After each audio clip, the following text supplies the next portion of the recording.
SER Podcast. Y nos vamos en directo a Cortes, al lado de Tudela, en el sur de Navarra, porque está teniendo lugar ahora mismo una concentración de cientos de personas en condena por el primer crimen machista de 2022, el primer crimen machista del año. Un hombre que mató a su mujer a puñaladas con extrema violencia, según los investigadores, se fugó y han conseguido detenerlo hoy, esta tarde, en Francia, a 60 kilómetros de Burdeos. Allí en la concentración, en Cortes, está Joaquín Torrents. Adelante, Joaquín. Buenas tardes. Cientos de personas, como decís, se concentran hasta ahora en esta plaza Duques de Miranda de Cortes, una localidad de algo más de 3.000 habitantes de donde era Sara Pina, para mostrar su más profundo rechazo y condena ante el asesinato de la mujer en Tudela, una localidad que decreta 3 días de luto oficial y hasta la que se desplazaba el vicepresidente del gobierno de Navarra. El ayuntamiento quiere mostrar su rechazo y condena a cualquier forma de violencia contra las mujeres, su apoyo, solidaridad a la familia y el compromiso para trabajar para que se haga efectivo el derecho de las mujeres a vivir una vida libre de violencias. Era esta tarde cuando la policía francesa detenía en Burdeos, cerquita de Burdeos, a unos 50 kilómetros, al presunto autor del asesinato de Sara Pina, un varón de 41 años que se encontraba en paradero desconocido desde ayer. Entramos ya en la crónica de este martes. Antes el tiempo, Jordi Carbón. Buenas tardes. A partir de mañana y como mínimo hasta el domingo, tiempo muy parecido todos los días, básicamente sol y ambiente cada vez más frío. Las nubes del Cantábrico y Mediterráneo de las últimas horas desaparecerán a lo largo de esta noche y mañana primeras horas más frío que hoy, con heladas en prácticamente todo el interior peninsular. También se formarán en el interior bancos de niebla que se disiparán rápidamente y en general nos espera un miércoles soleado con temperaturas máximas también más bajas, de 10 a 15 grados en la mayor parte del país, cerca de los 20 en el Valle del Guadalquivir, en Canarias. Y hay media hora 25 deportes. Jesús Gallego, buenas tardes. Buenas tardes. Supercopa de España en Arabia. Mañana primera semifinal, Real Madrid-Barcelona. Novedades en el Barça, que recupera a Ansu Fati y a Pedri, y también a Ferran Torres, que acaba de ser inscrito por el equipo azulgrana en la Liga de Fútbol Profesional. Enseguida estamos en Riad contando la última hora de todos los equipos. Y en el culebrón, Djokovic compás de espera. Mientras el tenista sigue entrenando, el Ministerio de Inmigración australiano investiga las posibles falsedades del serbio en la documentación presentada ante las autoridades y que podría suponer su expulsión del país. Empieza hora 25.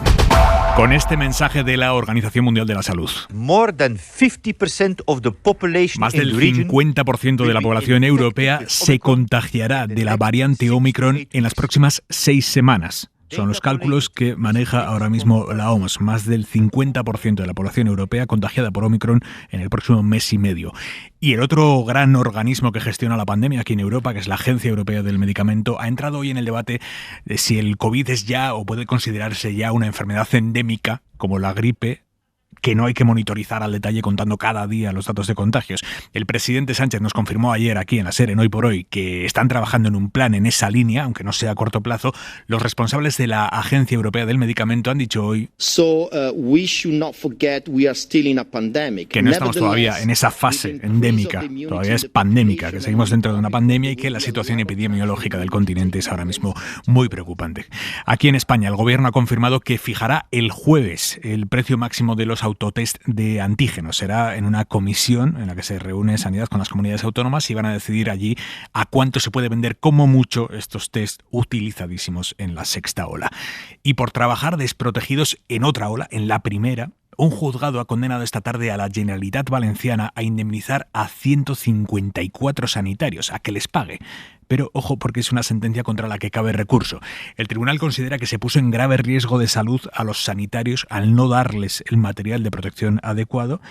Las indemnizaciones alcanzan a los 49.000 euros, hasta los 49.000 euros, pero insisto, cabe recurso y no quiere decir que mañana la Generalitat Valenciana vaya a empezar a pagar a nadie. Radio Alicante, María Cáceres. El Juzgado de lo Social 5 de Alicante estima parcialmente esa demanda del Sindicato Médico de la Comunitat Valenciana por infracción de las normas de riesgos laborales en esa primera ola de la pandemia. Fija indemnizaciones que van de 5.000 a 49.000 euros en función de los daños morales o bien de la posible afectación e incluso hospitalización.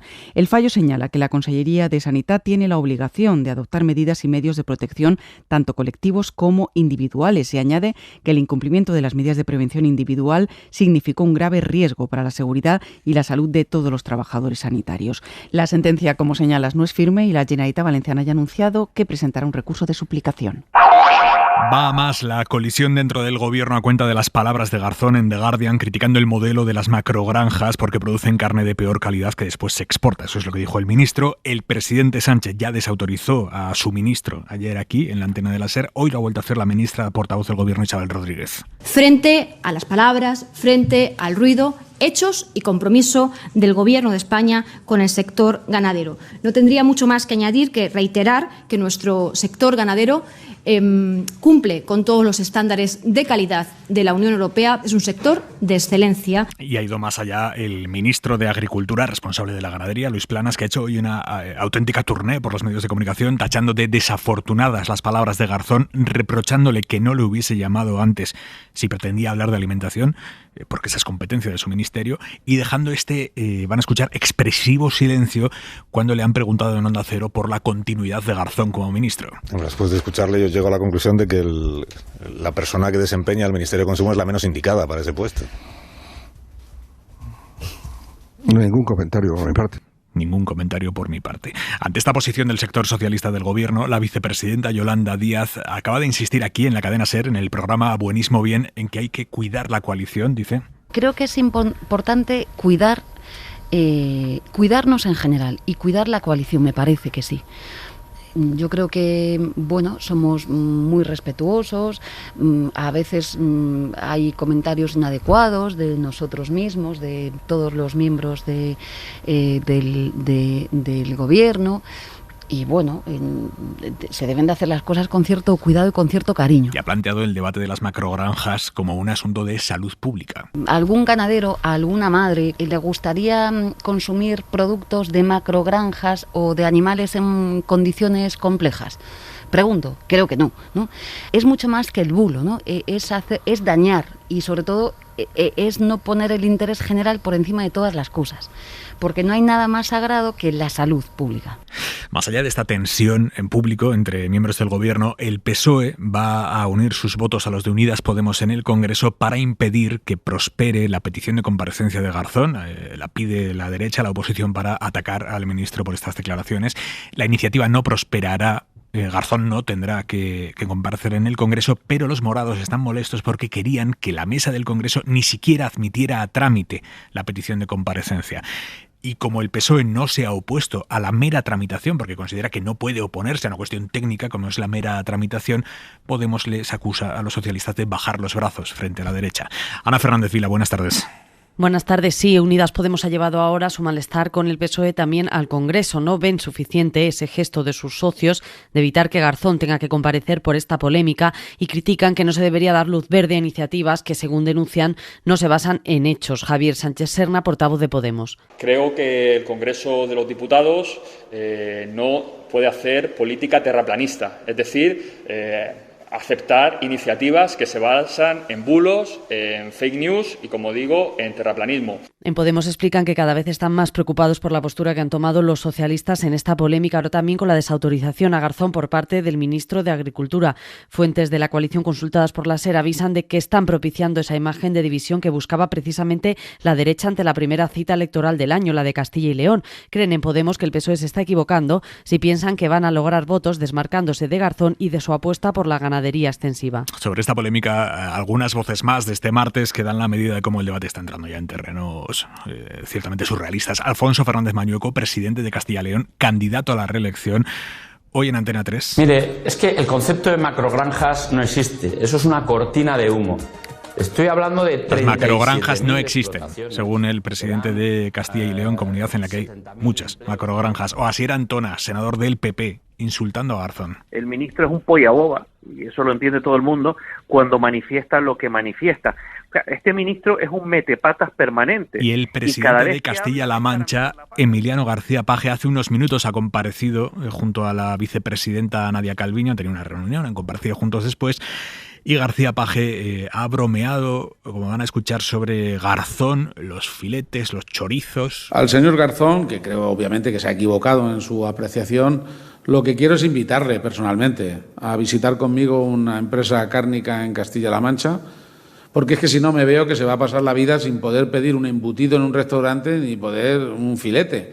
Y yo, para que pueda pedir simplemente embutido o pueda comer carne como hacemos todos los demás, pues que se quite el San Benito de encima, porque es que yo lo que quiero es que pueda el hombre comer mañana un embutido, o que pueda pedir un chorizo, o que pueda ir a una carnicería, o que pueda pedir un filete. Es que si no, le van a afear. A ver quién le pone. ¿Yo qué le voy a dar? Pues mire, ni pescado ni carne, pisto manchego.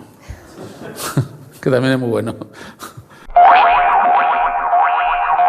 Más allá de la polémica sobre las macrogranjas, el PP no ha tardado esta tarde en aprovechar en su beneficio las palabras con las que el ministro de la Presidencia, Félix Bolaños, buscaba hoy presionar a los socios parlamentarios habituales del Gobierno de cara a la votación sobre la reforma laboral. Ya saben que el Gobierno viene insistiendo en que el PP debería permitir la convalidación del decreto de la reforma laboral por responsabilidad y porque se ha conseguido con el acuerdo de la patronal, pero hoy Bolaños, ministro de la Presidencia, pensando más bien en Esquerra, en el PNV, en Bildu, hoy Bolaños ha dicho esto que van a escuchar en la rueda de prensa después del Consejo de Ministros. Votar en contra de la reforma laboral es votar a favor de la reforma laboral del Partido Popular de 2012. Y Pablo Casado le ha dicho, ha compartido el vídeo y ha dicho, exacto, votar en contra de la reforma laboral actual es votar a favor de la reforma del PP de 2012. Exacto, es lo que ha dicho Pablo Casado.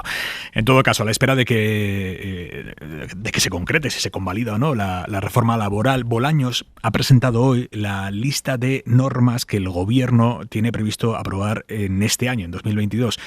Y hay algunas ausencias llamativas.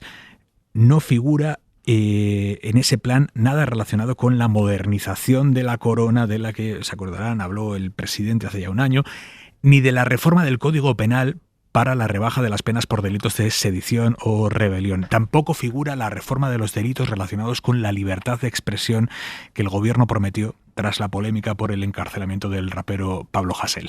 Lo que sí está en esa lista de las leyes que quiere impulsar el Gobierno en este 2022 es la nueva ley de vivienda, que plantea intervenir los precios, o limitar más bien los precios del alquiler en zonas que se consideren tensionadas.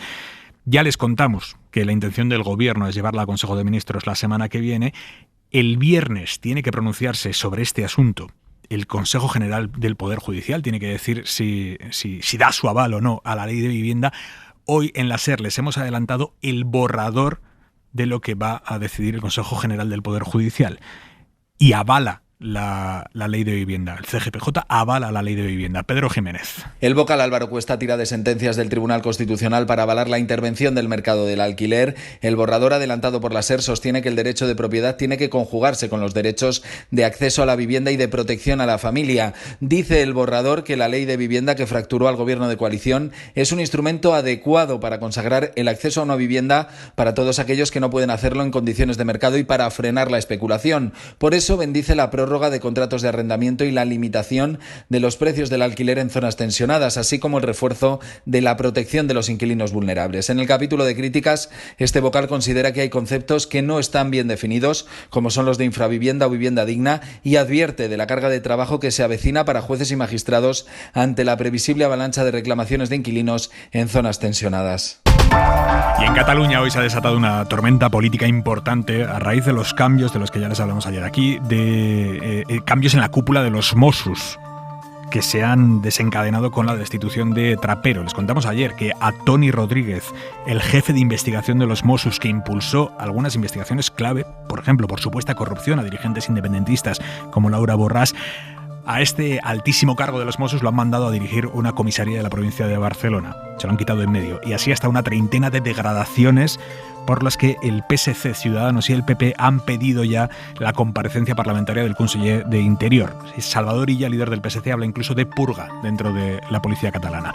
Radio Barcelona, Núria Pujadas. De purga no solo ha hablado hoy Salvador Illa en Radio Nacional. Apuntan a una posible purga. También Ciudadanos y el PP, Carlos Carrizosa y Lorena Roldán. Nos hace temer a todos que se esté pretendiendo hacer una policía política. Esta purga es un golpe caciquil a favor de la politización. Por eso ya han pedido la comparecencia del conseller d'Interior. Los comunes lo hicieron en diciembre a raíz de la destitución de Trapero, que consideran un castigo, y por su parte la CUP ve lógico que después de una remodelación así comparezca el conseller, aunque para los anticapitalistas los cambios no deben quedarse solo en los nombres, sino en las políticas. Ante todo este ruido, la portavoz del Govern ha rehuido dar explicaciones más allá de pasar la pelota a Interior y de reiterar la necesidad de feminizar el cuerpo de Mossos.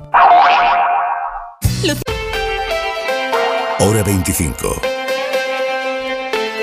Aimar Bretos. En Reino Unido no deja de engordar el escándalo del Partygate. Lo que me preocupa, lo que más me preocupa es que el 20 de mayo de 2020, cuando se enterraba Barbara Elliott, su familia tuvo que ver el funeral tras una barrera. Solo 10 familiares pudieron asistir y no pudieron besar el ataúd ni dejar una flor. Todo mientras 40 personas del equipo del primer ministro, incluyendo a Boris Johnson y su mujer, celebraban una fiesta en los jardines de Downing Street.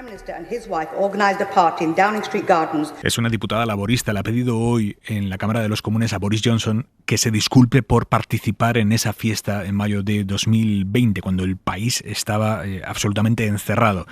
Esta es la cuarta fiesta que se organizó por esas fechas en la residencia del primer ministro y esta en concreto está terminando de acorralar a Boris Johnson. Corresponsal en Londres, Begoña Arce. Este último escándalo de fiestas durante la pandemia en la residencia oficial del primer ministro es el más serio de los habidos hasta ahora. No caben excusas de trabajo cuando con antelación su secretario personal invitó a más de 100 personas a unas copas en el 10 de Downing Street el 20 de mayo del 2020, cuando el país estaba confinado.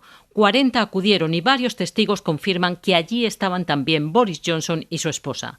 Johnson no ha querido dar la cara hoy en el Parlamento. Ha mandado a un funcionario subalterno. La única respuesta es que haya abierta una investigación independiente de esas alegaciones y no procede, por tanto, a hablar de ellas. La número 2 del Partido Laborista, Angela Reynolds, ha respondido que la investigación a estas alturas sobra. No hace falta una investigación, solo hay una pregunta hoy. ¿Asistió el primer ministro al party en el jardín de Downing Street el 20 de mayo del 2020? El público, añadió Rayner, ya ha sacado sus propias conclusiones. Esta noche 2 sondeos express coinciden. La mayoría de los británicos consideran que el primer ministro debe dimitir. Y una despedida, la del hasta hoy mismo presidente del Parlamento Europeo, el italiano David Sassoli, que ha muerto hoy a los 65 años. Siamo molto in ritardo. Ecco, creo que i governi, il Consiglio... No hacía ni un mes que nos concedió esta entrevista a Griselda. El 20 de diciembre estaba ya enfermo. Concedió esta entrevista para criticar, entre otras cosas, que Europa no haya puesto en marcha una política sanitaria compartida frente a la pandemia.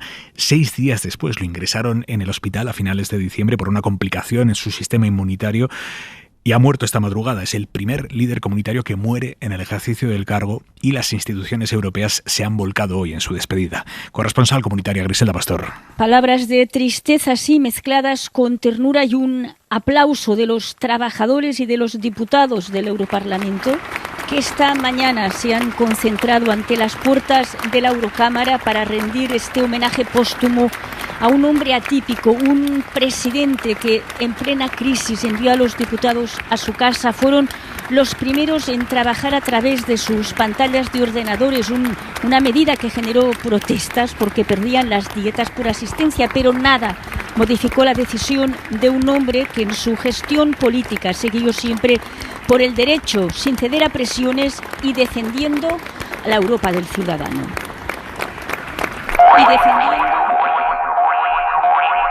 El Ministerio de Sanidad acaba de publicar los datos de la evolución de la pandemia de hoy y es llamativo. Mariola Lourido, buenas tardes. Buenas tardes, Estamos viendo los datos y vemos que hay cierta... No hablemos de ralentización todavía, no se puede hablar, pero bueno, está perdiendo algo de velocidad la sexta ola. Ahora bien, el dato de muertos confirmados de ayer a hoy, o notificados al menos de ayer a hoy, es tremendo. Es 250 personas muertas o notificadas en un día, Mariola. Sí, son exactamente 247 muertos, 247 fallecimientos. Es el dato más negativo del día porque parece, como dices, que se va frenando la incidencia. Lo decimos con toda cautela, a pesar de haber superado España la barrera de los 3.000 casos por 100.000 habitantes y de los 134.000 nuevos positivos que se han registrado en las últimas 24 horas y que recoge el informe de Sanidad. La incidencia sube 53 puntos a 14 días.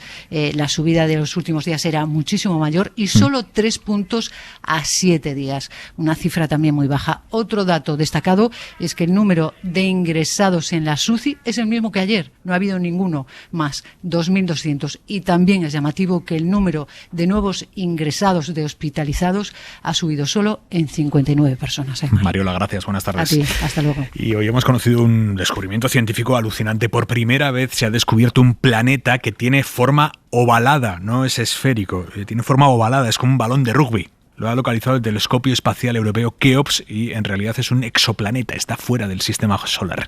Javier Gregory. Es gaseoso como nuestro Júpiter, pero tiene el doble de tamaño y está situado a 1800 años luz de la Tierra. WAF 103b es el primer planeta que se detecta que tiene la forma de un balón de rugby, es decir, es ovalado, algo nunca visto hasta ahora por los seres humanos, como nos explica Jorge Lillo Box, astrofísico del CAP, el Centro Español de Astrobiología, que ha participado en este hallazgo. Que el universo es muy original, es caprichosamente original en la forma en la que es capaz de formar y mantener estables estos otros mundos. El telescopio espacial europeo Keops ha realizado este descubrimiento y también la posible causa. Este exoplaneta está tan cerca de su estrella que su campo gravitatorio tira de él formando unas gigantescas mareas que deforman su superficie y le dan esa forma ovalada y no esférica, como el resto de los planetas conocidos hasta ahora. Y nos queda la mirada de Xavi Vidal Folk.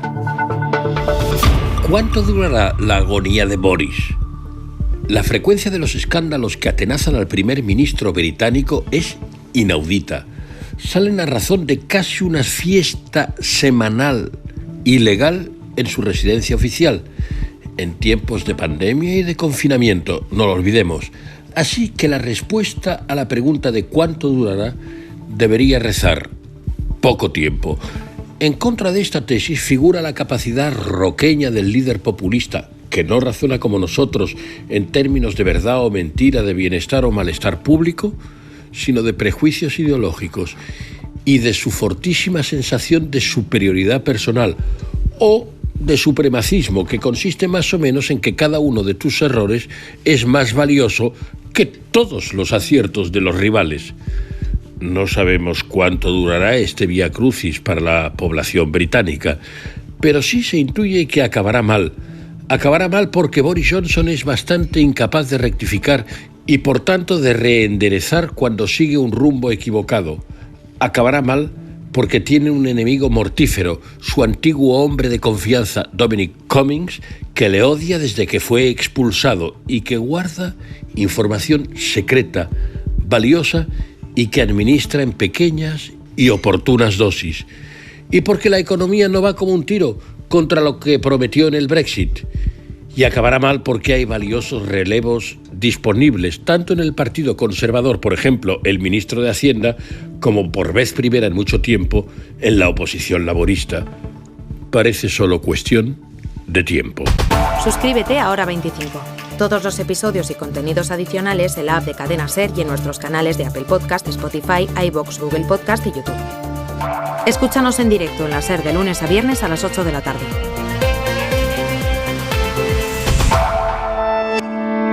Cadena SER. La radio.